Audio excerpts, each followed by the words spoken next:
To all साथियों, exam fighter number पर आप सभी का हार्दिक स्वागत है। साथियों, एक बहुत ही बड़ी बिग ब्रेकिंग न्यूज झारखंड सरकार की तरफ से निकल कर आई है और एक तरह से कहते हैं झारखंड सरकार ने बहुत ही बोल्ड डिसीजन लिया है और एक प्रकार से कर दी है सबकी बोलती बंद। किस प्रकार सबकी बोलती बंद किया है इसे भी हम लोग देखेंगे साथियों। जैसा हम सभी जानते हैं, झारखंड सरकार ने दो महत्वपूर्ण निर्णय लिए थे।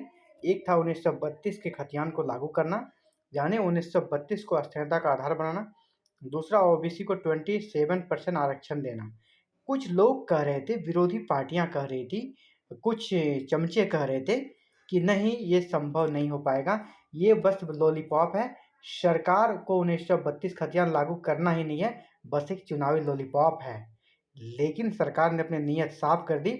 साथियों, 11 नवंबर को झारखंड विधानसभा का विशेष सत्र बुलाया जा रहा है। हम सभी जानते हैं दिसंबर में शीतकालीन सत्र होगा।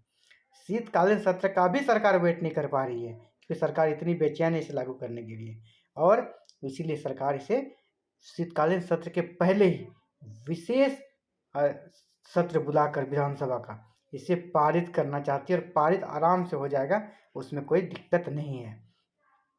कोई दिक्कत नहीं होगा क्योंकि सरकार बहुमत में है, तो विधानसभा में ये दोनों ही बिल पास हो जाएगा। और यहाँ तक ये भी उम्मीद है कि विपक्षी पार्टियां जो कि बीजेपी है, आजसू है, वो भी समर्थन करेगी। उसे समर्थन करना पड़ेगा क्योंकि उसे झारखंड में वोट लेना है आगामी चुनाव में, तो उसे इसका समर्थन करना ही पड़ेगा, पहली बात।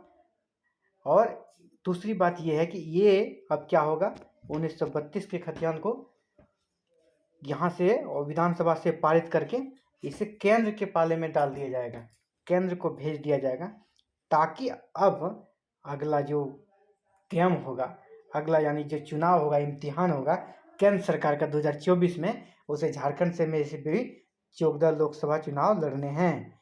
तो वो अगर यहाँ पर इसे अप्रूव नहीं करती ओबीसी 27% अस्थिरता के 1932 के आधार को, तो वो किस मुंह से यहाँ पे वोट मांगने आएगी। एक प्रकार से हेमंत सोरेन ने सबकी बोलती बंद कर दी है और बीजेपी को जाल में उलझा दिया है।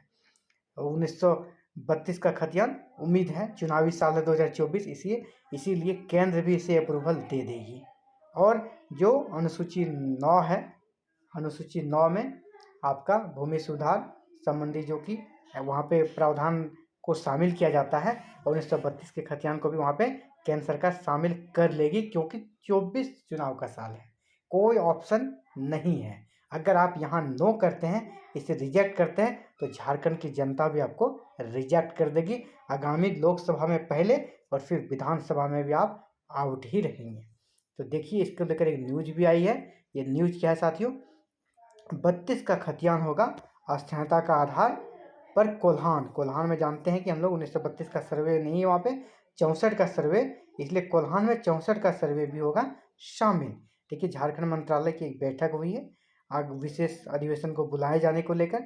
बिल का खाका तैयार करने बैठे यूपीए के नेता यहाँ पे बैठे हुए हैं, जिसमें सभी प्रमुख नेता आप देख रहे हैं। आलमगीर आलम है, जगन्नाथ महतो है, मधु कोड़ा, स्टीफन मरांडी, बंधु तिर्की, प्रदीप यादव है ना, बहुत सारे नेता हैं, सुखदेव भगत जी भी है, योगेंद्र प्रसाद भी हैं। तो क्या है, न्यूज पढ़ के बता देता हूँ। स्थानीय नीति व ओबीसी को 27% आरक्षण देने का मसौदा सरकार तैयार कर रही है। 11 नवंबर को सरकार विधानसभा का विशेष सत्र बुलाकर दोनों ही प्रस्तावों को पारित करेगी। गुरुवार को अस्थिरता और ओबीसी आरक्षण से जुड़े बिल का खाका तैयार करने के लिए यूपीए के मंत्री और विधायकों की बैठक हुई और दोनों मुद्दों पर चर्चा के लिए एक कमेटी बनाएगी। कमेटी ने तय किया कि पूरे राज्य में 1932 के सर्वे को ही अस्थिरता की पहचान के लिए आधारवश माना जाए। कमेटी ने मान लिया है जिन जगहों पर 1932 के पूर्व सर्वे हुआ है उसे भी शामिल किया जाएगा। यहाँ 1932 के पहले अगर कहीं हुआ तो उसे भी शामिल किया जाएगा। और कोल्हान और सारंडा का जो मामला आ रहा था, कोल्हान एवं सारंडा में हुए 1964 के सर्वे को भी इसमें शामिल किया जाएगा। कमेटी ने इसके साथ ही भूमिहीन, जिसका भूमि नहीं है, वो खतियान कहाँ से दिखाएंगे, तो उनको भी मूलवासियों के भी समान स्थानीयता की परिधि में लाने का सुझाव दिया। और वहाँ की जो ग्राम सभा है वो करेगी, और जहाँ ग्राम सभा नहीं है, गठित नहीं है, वैसी स्थिति में भी सरकार वहाँ का समाधान निकालने का समुचित प्रयास करेगी। लेकिन आदिम जनजातियों के बारे में कहा गया है कि वो अधिकतर भूमिहीन है, उसे स्वाभाविक तौर पर स्थानीय माना जाएगा। और इसके साथ ही यहाँ देखिए इम्पोर्टेंट चीज़ कि दोनों प्रस्ताव केंद्र को भेजेंगे और यहीं पर केंद्र सरकार यानी बीजेपी को उलझाने का काम किया जाएगा। और बीजेपी अगर इसमें उलझ गई तो आगे यहाँ उसका मामला भी उलझ जाएगा। तो ये था इंपॉर्टेंट अपडेट साथियों। Thank you very very much for watching this video on connecting with exam fighter number. आपका दिन शुभ हो।